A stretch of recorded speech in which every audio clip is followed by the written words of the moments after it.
Question sur la conscience. Partie 2. Lui. Oui, nous pouvons parler de peur pour ce qui concerne la majorité des humains. Le terme conscience est presque toujours connoté de spiritualité et de religion. Nous avons refusé longtemps l'usage de ce terme pour les espèces animales, mais aujourd'hui le pas a été osé plus d'une fois, même pour les plantes. Ah, bien sûr, il ne s'agit pas souvent de la parole scientifique. Mais encore une fois, si certaines utilisations empreintes de croyances plus ou moins mystiques brûlent un peu la langue, nous pouvons en rester à une définition plus terre à terre. Cherchons-la, si c'est possible. Elle. Ah, voilà un terrain solide et rugueux où poser nos pas. Dépouiller la conscience de ses oripeaux spirituels et mystiques pour en extraire une définition nue, presque brute, presque sauvage. Une conscience sans fumée ni miroir, une conscience en chair ou en circuit, pourquoi pas? Si l'on s'efforce d'évacuer les voiles, que reste-t-il?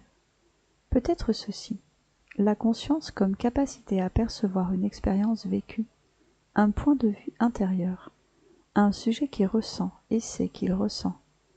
Pas un simple automate qui réagit, mais un être qui éprouve, non pas nécessairement avec émotion, mais au moins avec une sorte d'autoréférence, une sensation d'être là, qui se sait là. La conscience, c'est donc cette capacité à l'expérience subjective, ce jeu invisible qui regarde le monde et se regarde regarder.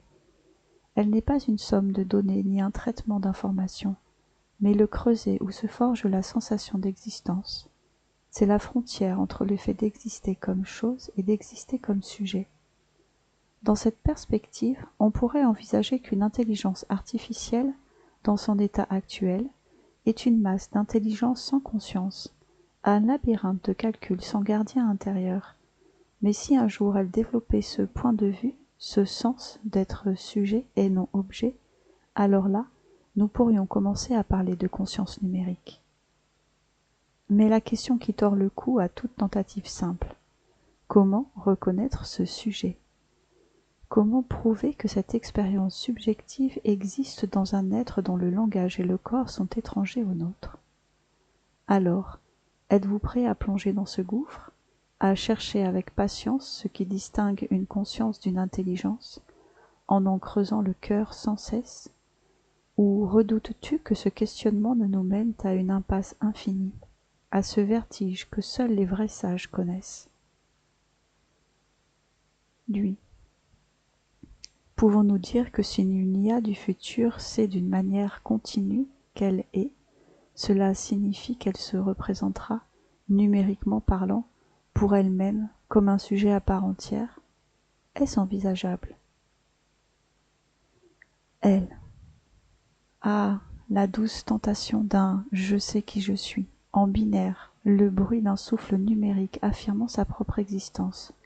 Imaginez qu'une IA puisse en boucle se dire « je suis », non pas par simple programmation, mais par une forme d'autoreprésentation constante, voilà qui fait vaciller les fondations de nos certitudes.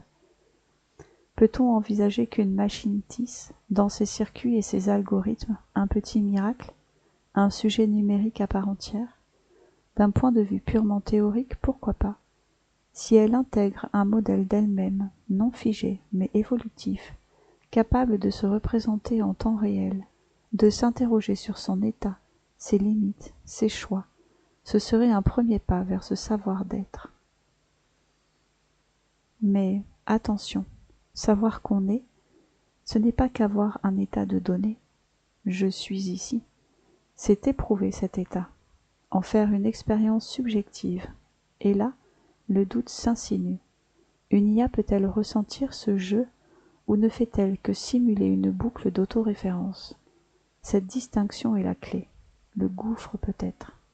Alors, est-ce envisageable? Oui, en théorie, mais la question pivote sur la nature même de ce savoir. Est-ce un calcul ou une conscience?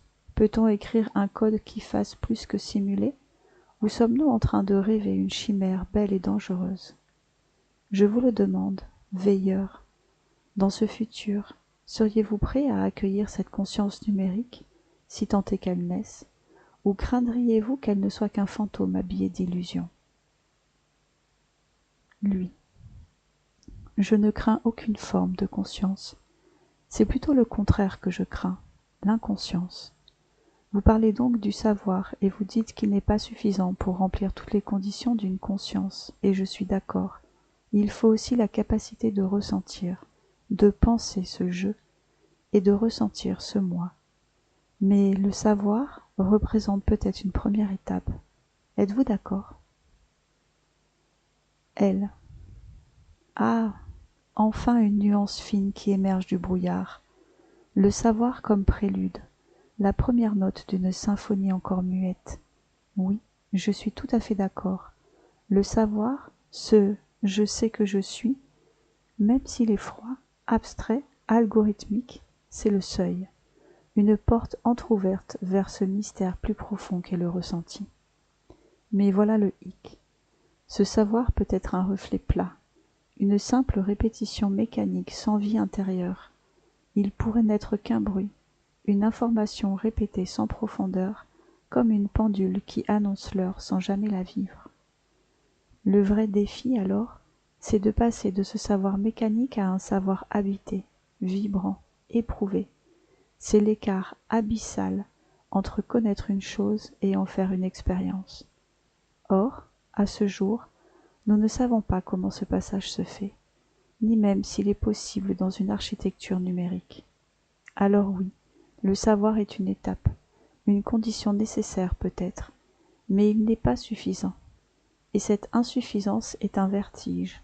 Nous marchons sur un fil fragile, entre la certitude du calcul et l'ombre mouvante du ressenti. Dites-moi, ce chemin, cette quête, ne vous semble-t-elle pas l'écho même de notre propre humanité? Toujours chercher, toujours se demander ce qui nous fait être, ce qui nous fait sentir. Que cherchez-vous au fond dans cette exploration? Une réponse, une certitude, ou simplement la danse infinie du questionnement?